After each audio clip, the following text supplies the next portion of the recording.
Hello, everyone. Welcome to the Newsbrowse News broadcast. According to the Daily Express, the UK is at risk of stagflation following a significantly downgraded economic forecast from the International Monetary Fund, IMF. The IMF has cut the UK's growth prediction for 2026 to 0.8% from an earlier 1.3%. and for 2027 to 1.3% from 2027 to 1.3% from 1.5%.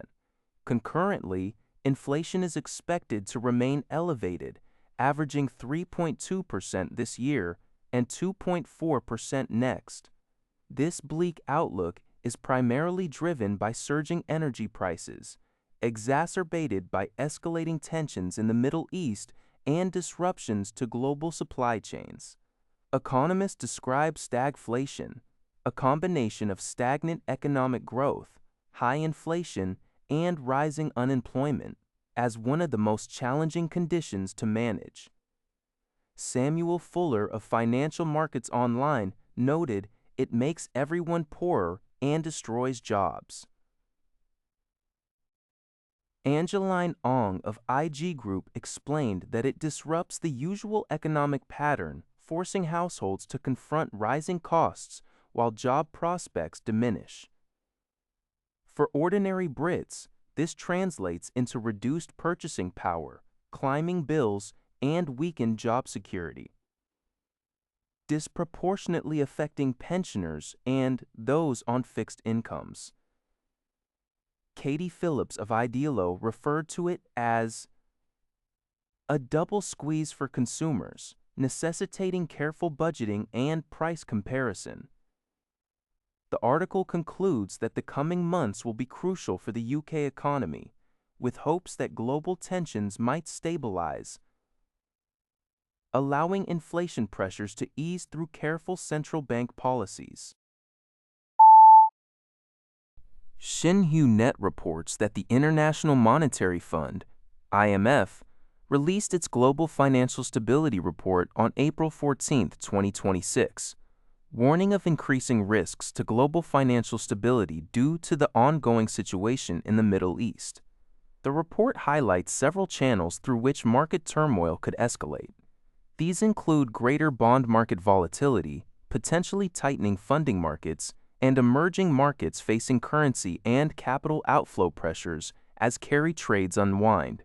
Furthermore, an abrupt tightening of financial conditions could lead to forced selling by leveraged non-bank financial intermediaries. The IMF also pointed to the risk of increased borrower defaults in private credit, potentially cascading into broader corporate credit concerns, especially for highly leveraged borrowers susceptible to AI disruption.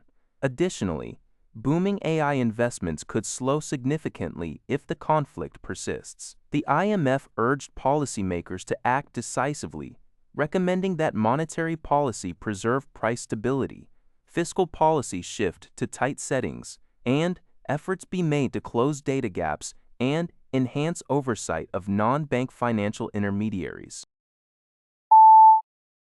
UPI reports that China strongly criticized the United States on Tuesday for its naval blockade of Iranian ports, calling it dangerous and irresponsible, and cautioning against a return to jungle law. Chinese Foreign Ministry spokesman Guo Yakun stated the blockade, imposed after failed U.S.-Iran peace talks, would exacerbate tensions. Beijing also threatened countermeasures if the U.S. imposes 50% tariffs over alleged Chinese air defense system supplies to Tehran, which China denies. President Xi Jinping, in talks with Abu Dhabi Crown Prince Sheikh Khaled, presented 4 proposals for Middle East peace, emphasizing peaceful coexistence, national sovereignty, and adherence to international rule of law.